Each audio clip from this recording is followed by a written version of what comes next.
so great to manage to get the team performing well on the trial base, still giving them the height to do that.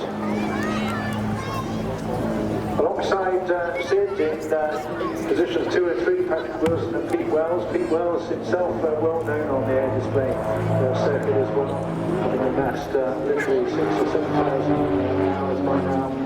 But better known for introducing, he was the first man to fly a night pyrotechnic display at Bournemouth 15 years ago. He went solo on his 16th birthday and retains a keen interest in flying. Also managed a company called Zulu Blastech for many years, a composite aircraft maintenance and sales company based in Oxfordshire.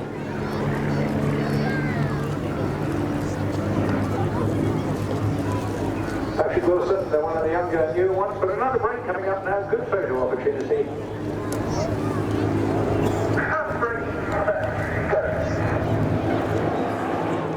Just wonderfully well done. Quite super.